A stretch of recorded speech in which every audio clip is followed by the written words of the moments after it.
अगर उसे कुछ हुआ तो तुम्हें फांसी हो जाएगी। क्या तुम जानते हो वो कौन है? वो करोड़ों का मालिक है। अगर मेरे मालिक को कुछ हुआ तो तुझे मैं छोड़ूंगा नहीं। अब इन्हें कोई नहीं बचा सकता। शहर अभी पूरी तरह जागा नहीं था। सूरज की पहली किरणें कंक्रीट की इमारतों के बीच रास्ता खोज रही थीं और उसी वक्त एक दुबला पतला लड़का कंधे पर फटा हुआ बोरा डाले गली में दाखिल हुआ। उम्र कोई 18-19 साल। नाम था आदित्य। लोग उसे नाम से नहीं जानते थे। सब उसे कहते थे, अरे वो कूड़ा बीनने वाला लड़का। आदित्य हर सुबह 4 बजे उठता, मां की पुरानी साड़ी से बने बोरे को उठाता और निकल पड़ता। होटल के पीछे हॉस्टल के डस्टबिन, अस्पताल के बाहर पड़े मेडिकल वेस्ट के ढेर, जहां से जो मिल जाए, प्लास्टिक, बोतलें, कार्डबोर्ड। दिन चढ़ने तक बोरा भर जाता। दोपहर तक कबाड़ी को बेच देता। वहीं पैसे उसकी फीस थे, वहीं पैसे उसकी किताबें, वहीं पैसे उसका सपना। लोगों को यह जानकर भी फर्क नहीं पड़ता था कि वही कूड़ा बीनने वाला शहर के सरकारी मेडिकल कॉलेज में MBBS फर्स्ट ईयर का छात्र है। कॉलेज में उसकी पहचान अलग थी। फटी चप्पल, पुराने कपड़े, बैग में नई किताबों के ऊपर अखबार की जिल्द। कुछ लड़के हंसते थे, भाई आज कौन सा कूड़ा पढ़ रहा है? कोई बोलता, डॉक्टर बनेगा, पहले नहाना सीख ले। आदित्य कुछ नहीं कहता। वह जानता था जवाब देने में समय खराब होता है। उसे समय चाहिए था पढ़ने के लिए। रात को जब शहर सोता तब आदित्य जागता। सड़क किनारे लगे पीले स्ट्रीट लैंप के नीचे बैठकर एनाटॉमी पढ़ता। हड्डियों के नाम, नसों के रास्ते, दिल की धड़कनें। उसे सबसे ज्यादा दिल पसंद था। अगर दिल ठीक रहे तो इंसान सब कुछ सह लेता है, वह खुद से कहता। उसके पिता सालों पहले चले गए थे। मां दूसरों के घर बर्तन मांजती थीं। कई बार फीस भरने के पैसे पूरे नहीं होते। तब आदित्य 2 दिन ज्यादा कूड़ा बीनता। भूखा रहता लेकिन किताब अधूरी नहीं छोड़ता। एक दिन कॉलेज में प्रोफेसर ने पूछा, बताओ, अगर मरीज के पास पैसे ना हो तो डॉक्टर का फर्ज क्या है? क्लास चुप थी। आदित्य ने हाथ उठाया, सर, डॉक्टर का फर्ज इलाज है, बाकी सब बाद में। कुछ छात्र हंसे। प्रोफेसर चुप रहे। उनकी नजर कुछ पल के लिए आदित्य पर टिक गई। उसी शाम आदित्य अस्पताल के बाहर कूड़ा बीन रहा था। सामने वहीं बड़ा प्राइवेट हॉस्पिटल, जहां 1 मिनट की फीस में किसी गरीब का साल निकल जाए। वह रोज वहां से गुजरता था, लेकिन उस दिन किस्मत ने वहीं उसे रोक लिया। अंदर से शोर आया, भाग दौड़, सिक्योरिटी की आवाजें। जल्दी करो, आईसीयू तैयार करो। आदित्य ने सिर उठाकर देखा। स्ट्रेचर दौड़ रहे थे। एक आदमी महंगे सूट में बेहोश पड़ा था। चेहरे पर डर था। आदित्य की आंखें सिकुड़ गईं। उसने सीने पर हाथ रखा। हार्ट। वह बुदबुदाया। उसने जो लक्षण देखे वह किताबों में पढ़ चुका था। उसे नहीं पता था कि यही वह पल है जो उसकी जिंदगी को कूड़े के ढेर से उठाकर इतिहास के पन्नों तक ले जाएगा। और यह तो बस शुरुआत थी। आदित्य कुछ सेकंड तक वहीं खड़ा रहा। हाथ में बोरा था, पैरों में वहीं घिसी हुई चप्पलें। सामने अस्पताल के शीशे के दरवाजे बंद हो चुके थे। अंदर हलचल तेज थी, बाहर अफरा तफरी। आम लोगों को पीछे धकेला जा रहा था। हटो, हटो, VIP केस है। आदित्य का दिल तेज धड़क रहा था, लेकिन डर से नहीं। दिमाग में एक ही चीज घूम रही थी, यह साधारण हार्ट अटैक नहीं है। जो उसने देखा था वह क्लास में पढ़े केस से मिलता था। पसीना, नीला पड़ता चेहरा, सांस की कमी। अगर वक्त पर कुछ नहीं किया गया। उसने बात अधूरी छोड़ दी। वह अंदर जाना चाहता था। नहीं, जाना नहीं, दौड़कर पहुंचना चाहता था। लेकिन जैसे ही उसने गेट की तरफ कदम बढ़ाया, सिक्योरिटी गार्ड ने उसे रोक लिया। अबे, कहां जा रहा है? मुझे अंदर जाना है, आदित्य ने शांत आवाज में कहा। गार्ड ने उसे ऊपर से नीचे देखा। बोरा, गंदे हाथ, साधारण चेहरा। तू पागल है क्या? हट यहां से। आदित्य ने फिर कोशिश की। वह आदमी बहुत गंभीर हालत में है, शायद मैसिव हार्ट अटैक। गार्ड हंस पड़ा। ओ डॉक्टर साहब, चल निकल, वरना अभी डंडा पड़ेगा। आदित्य पीछे हट गया, लेकिन नजरें अब भी कांच के दरवाजे के पार थीं। उसे अंदर भागते डॉक्टर दिख रहे थे। बड़े बड़े नाम, महंगी डिग्रियां। फिर भी चेहरे पर घबराहट साफ थी। उसके हाथ अपने आप कांप गए। अगर मैं गलत हुआ तो? अगर मैं अंदर गया और कुछ बिगड़ गया तो? उसने पहली बार अपने डर को महसूस किया। वह सड़क किनारे बैठ गया, बोरा नीचे रखा, माथे पर हाथ रखा। उसे अपनी मां याद आई। बेटा, तू चाहे कुछ भी बने, लेकिन गलत काम मत करना। यह गलत था या सही? कानून के हिसाब से गलत, इंसानियत के हिसाब से। अंदर से एक नर्स बाहर भागती दिखी। डॉक्टर साहब, बीपी गिर रहा है, किसी ने कहा। आईसीयू रेडी रखो, कुछ समझ नहीं आ रहा। आदित्य उठ खड़ा हुआ। अब डर पीछे छूट रहा था। उसने खुद से कहा, अगर आज चुप रहा तो सारी पढ़ाई बेकार है। वह दोबारा गेट की तरफ बढ़ा। इस बार आवाज में झिझक नहीं थी। मैं मेडिकल स्टूडेंट हूं, उसने ऊंची आवाज में कहा। कुछ लोग रुके। मैं एमबीबीएस कर रहा हूं और मुझे लगता है कि अंदर जो हो रहा है वो सही दिशा में नहीं जा रहा। एक डॉक्टर ने पलटकर देखा। तुम? आदित्य ने सिर हिलाया। हां, मैं। और अगर आप मुझे 5 मिनट देंगे तो शायद एक जान बच सकती है। हॉल में सन्नाटा फैल गया। कुछ हंसे, कुछ गुस्से में थे। यह मजाक का वक्त नहीं है, किसी ने कहा। आदित्य जानता था अब पीछे हटने का कोई रास्ता नहीं। या तो वह यहीं रुक जाएगा, हमेशा के लिए कूड़ा बीनने वाला बनकर, या फिर वह करेगा जिसके लिए उसने कूड़े के ढेर में बैठकर सपने देखे थे। और अंदर समय तेजी से खत्म हो रहा था। हॉल में खड़े लोग आदित्य को ऐसे देख रहे थे जैसे कोई गलत जगह आ गया हो। किसी ने फुसफुसाकर कहा, ये वही कूड़ा बीनने वाला है ना? दूसरे ने हंसते हुए जवाब दिया, अरे हां, यही। आज डॉक्टर बनने का नाटक कर रहा है। आदित्य ने किसी की तरफ नहीं देखा। उसकी नजर सिर्फ उस दरवाजे पर थी जिसके पीछे एक आदमी मौत से लड़ रहा था। तभी एक सीनियर डॉक्टर, सफेद बाल और भारी आवाज वाला, आगे आया। नाम क्या है तुम्हारा? आदित्य, सर। और तुम क्या करोगे अंदर जाकर? आदित्य ने बिना रुके कहा, पहले एंजियोग्राफी रिपोर्ट देखूंगा। अगर मेरी समझ सही है तो ब्लॉकेज ऐसी जगह है जहां डायरेक्ट इंटरवेंशन रिस्की है। डॉक्टर की भौहें तन गईं। ये सब तुम्हें कैसे पता? किताबों से सर, और रातों से। उसकी आवाज में न घमंड था न डर, सिर्फ यकीन। कुछ पल के लिए डॉक्टर चुप रहा। अंदर से फिर आवाज आई, सर, पल्स बहुत वीक है। डॉक्टर ने गहरी सांस ली। ठीक है, उसने कहा, 5 मिनट। अगर तुमने एक भी गलत कदम उठाया तो तुम्हें खुद बाहर फेंकूंगा। आदित्य को यकीन नहीं हुआ। धन्यवाद सर। उसके हाथ कांप रहे थे जब उसने बोरा एक कोने में रखा। वह हाथ जो कुछ देर पहले कूड़ा उठा रहे थे अब दस्ताने पहन रहे थे। ऑपरेशन थिएटर की लाइट आंखों में चुभ रही थी। मशीनों की बीप बीप उसके दिल की धड़कन से मिल रही थी। मरीज स्ट्रेचर पर पड़ा था। उम्र 50 के आसपास। महंगे कपड़े, लेकिन चेहरा सफेद। मॉनिटर पर लाइनें गड़बड़ थीं। आदित्य ने स्क्रीन देखी। उसका शक सही था। लेफ्ट साइड में मेजर ब्लॉकेज है, उसने धीरे से कहा। एक नर्स ने हैरानी से उसकी तरफ देखा। डॉक्टर ने पूछा, अब? आदित्य ने निगलते हुए कहा, अगर अभी स्टैंडर्ड तरीका अपनाया गया तो दिल जवाब दे सकता है। कमरे में सन्नाटा था। तो तुम्हारा तरीका? आदित्य ने सिर उठाया। रिस्की है, लेकिन यही आखिरी रास्ता है। डॉक्टर ने घड़ी देखी। तुम्हारे पास 2 मिनट हैं। आदित्य ने अपनी सांस संभाली। उसने मां का चेहरा याद किया और फिर हाथ बढ़ाया। उस पल वह न गरीब था न कूड़ा बीनने वाला। वह सिर्फ एक मेडिकल स्टूडेंट था जो एक इंसान की धड़कन थामे खड़ा था। ऑपरेशन थिएटर में घड़ी की टिक-टिक अचानक बहुत तेज लगने लगी। हर सेकंड किसी फैसले जैसा था। आदित्य की उंगलियां दस्तानों के अंदर हल्की नम थीं, लेकिन पकड़ मजबूत थी। उसने खुद से कहा, डर को बाहर रखो, दिमाग को अंदर। सीनियर डॉक्टर उसकी हर हरकत देख रहे थे। कुछ को गुस्सा आ रहा था, कुछ को डर और कुछ को अजीब सा कौतूहल। अगर कुछ भी गलत हुआ, एक डॉक्टर ने धीरे से कहा। आदित्य ने बात पूरी नहीं होने दी। तो जिम्मेदारी मेरी होगी। उसने स्क्रीन पर फिर नजर डाली। ब्लॉकेज हार्ड है, उसने कहा। सीधे रास्ते से दबाव डालेंगे तो आर्टरी फट सकती है। डॉक्टर ने चिढ़कर पूछा, तो क्या दिल से बात करेगा?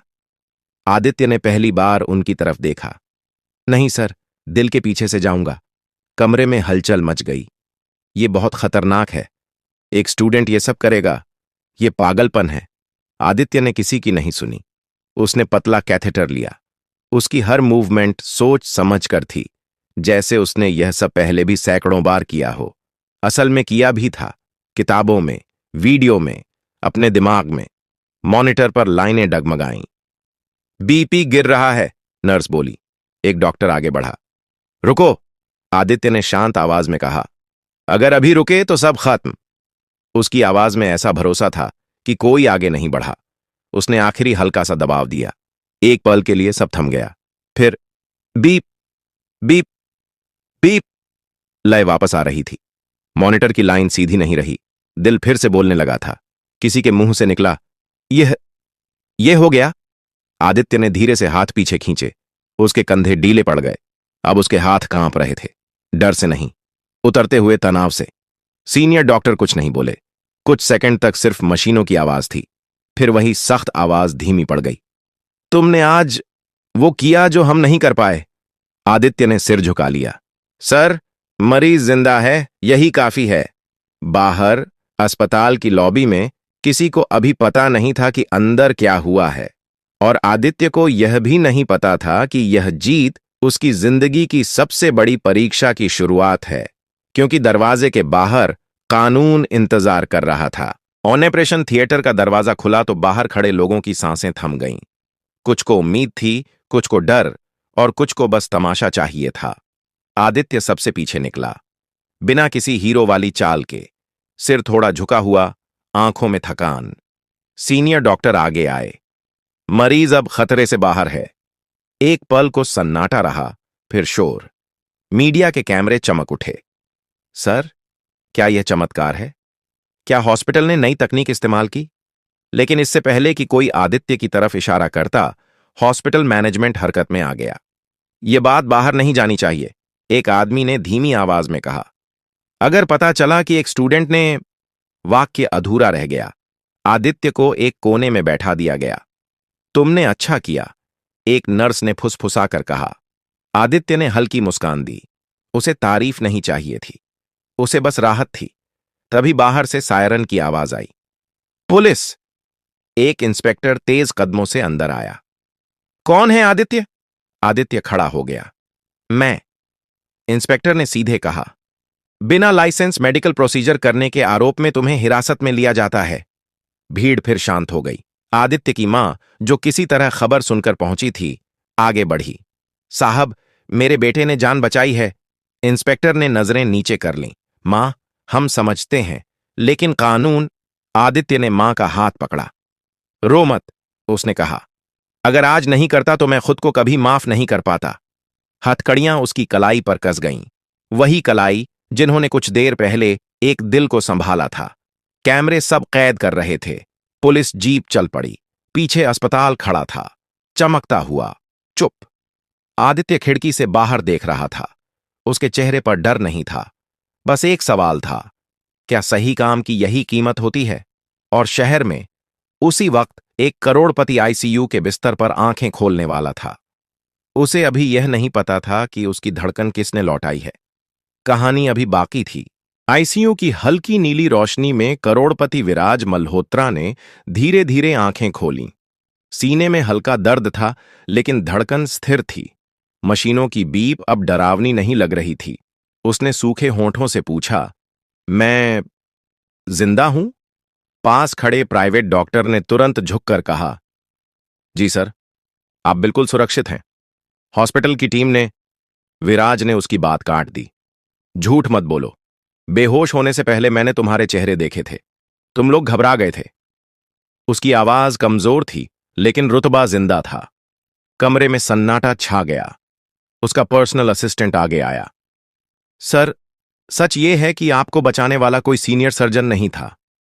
विराज की भौहें सिकुड़ी। तो कौन? कुछ पल की चुप्पी के बाद असिस्टेंट ने कहा, एक मेडिकल स्टूडेंट, बहुत गरीब, कूड़ा बीनकर पढ़ाई करता है। विराज के चेहरे पर हैरानी साफ थी। नाम? आदित्य। मॉनिटर की बीप तेज हो गई। और वो कहां है? सर, पुलिस उसे ले गई है, बिना लाइसेंस सर्जरी का केस। विराज ने आंखें बंद कर लीं।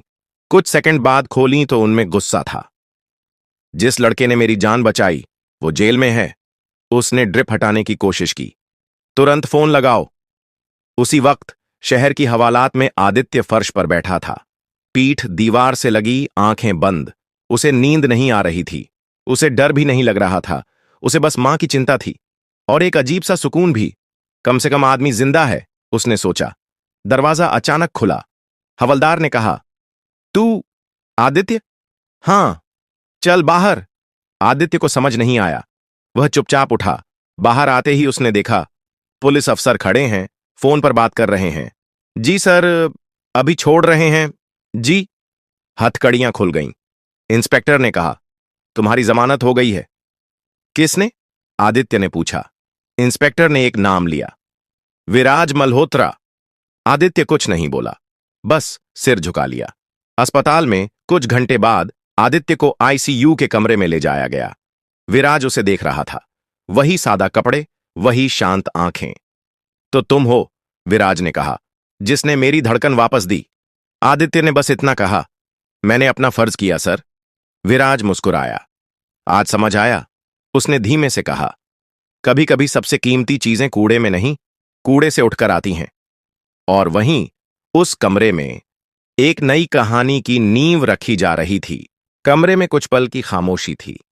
मशीनों की धीमी आवाज के बीच विराज मल्होत्रा आदित्य को देखता रहा, जैसे किसी किताब का ऐसा पन्ना पढ़ रहा हो जो उसकी सोच बदल दे। तुम जानते हो, विराज ने कहा, मेरी एक साइन से लोग करोड़ों कमा लेते हैं और एक फोन कॉल से जिंदगियां बर्बाद भी हो जाती हैं। आदित्य ने नजरें नीचे रखीं। सर, मुझे इन बातों से मतलब नहीं है। विराज हल्का सा हंसा। यही बात तुम्हें अलग बनाती है। उसने अपने असिस्टेंट की तरफ देखा। इसे बैठने को कहो। आदित्य कुर्सी पर बैठा। उसके कपड़े अब भी वहीं थे। बाहर मीडिया का शोर था, लेकिन यहां अंदर माहौल अलग था।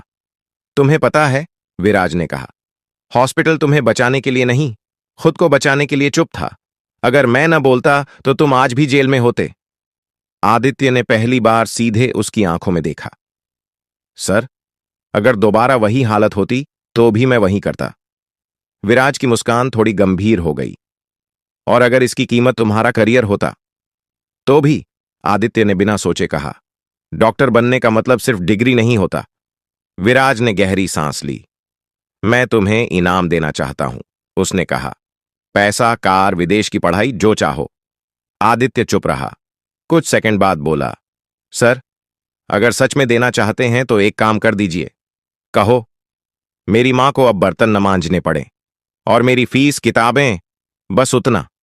कमरे में मौजूद लोग एक दूसरे को देखने लगे। इतनी बड़ी जान बचाने के बाद इतनी छोटी मांग? विराज ने सिर हिलाया। आज तुमने मुझे कुछ सिखाया है, आदित्य, उसने कहा। हर चीज की कीमत पैसे से नहीं लगाई जाती। उसने डॉक्टरों की तरफ देखा। और तुम सब याद रखना, आज अगर यह लड़का न होता तो मेरी जगह कोई और होता। डॉक्टरों के सिर झुक गए। लेकिन कहानी यहां भी खत्म नहीं हुई थी। विराज ने अगला वाक्य धीरे से कहा, और एक बात, मैं चाहता हूं कि आदित्य का केस वापस लिया जाए, पूरी तरह, और इसे वही सम्मान मिले जो एक डॉक्टर को मिलता है। यह फैसला आसान नहीं था। कानून, मेडिकल काउंसिल, हॉस्पिटल, सब बीच में थे। आदित्य समझ गया था, यह लड़ाई अभी बाकी है। और यह लड़ाई ऑपरेशन थिएटर में नहीं, सिस्टम के सामने लड़ी जानी थी। अगली सुबह शहर अलग लग रहा था। अखबारों की सुर्खियां बदली हुई थीं। कूड़ा बीनने वाला नहीं, मेडिकल स्टूडेंट। जिस हाथ को समाज ने नजरअंदाज किया, उसी ने दिल बचाया। आदित्य मां के साथ एक छोटे से कमरे में बैठा था। वही कमरा, वही टूटी कुर्सी। लेकिन आज हवा में कुछ और था। डर नहीं। आदित्य ने अखबार मोड़ा। मां, शोर ज्यादा हो रहा है, उसने धीरे से कहा। मां ने उसकी हथेली पकड़ ली। बेटा, पहली बार लोग सच देख रहे हैं। उसी दिन मेडिकल काउंसिल की इमरजेंसी मीटिंग बुलाई गई। हॉस्पिटल के बड़े अधिकारी, सीनियर डॉक्टर और कानून के लोग आमने सामने थे। एक तरफ नियम थे, दूसरी तरफ एक जिंदा इंसान। सीनियर डॉक्टर वही बोले जो ऑपरेशन थिएटर में खड़े थे। अगर उस दिन आदित्य न होता तो हम एक लाश पर चर्चा कर रहे होते। काफी देर बहस चली। आखिर फैसला आया। आदित्य पर कोई केस नहीं चलेगा। उसका मेडिकल रिकॉर्ड साफ रहेगा और सबसे बड़ी बात, उसे स्पेशल मेरिट स्कॉलरशिप दी जाएगी। यह कोई इनाम नहीं था, यह स्वीकार था। कुछ हफ्तों बाद आदित्य फिर कॉलेज गया। इस बार लोग हंसे नहीं। कुछ ने रास्ता दिया, कुछ ने हाथ मिलाया। वही लड़के जो पहले ताना मारते थे अब पूछ रहे थे, भाई कैसे किया? आदित्य वहीं रहा, शांत, काम में डूबा हुआ। फर्क सिर्फ इतना था कि अब वह कूड़ा बीनने नहीं जाता था, लेकिन वह कभी नहीं भूला कि वह कहां से आया है। एक शाम वह उसी बड़े हॉस्पिटल के सामने खड़ा था, लेकिन इस बार बोरा कंधे पर नहीं था, आईडी कार्ड गले में था। उसने अंदर देखा और मन ही मन कहा, मैं आ गया। कहानी यहीं खत्म नहीं होती, लेकिन उस दिन से शहर ने एक बात सीख ली थी, इंसान की पहचान उसके कपड़ों से नहीं, उसके काम से होती है। अगर आपको यह कहानी दिल से अच्छी लगी हो तो वीडियो को लाइक जरूर करें, चैनल को सब्सक्राइब करें और अपने दोस्तों के साथ शेयर करें। कमेंट में जरूर बताइए कि आप यह वीडियो भारत के किस शहर या गांव से देख रहे हैं। आपका एक लाइक और एक कमेंट हमें ऐसी ही कहानियां लाने की ताकत देता है।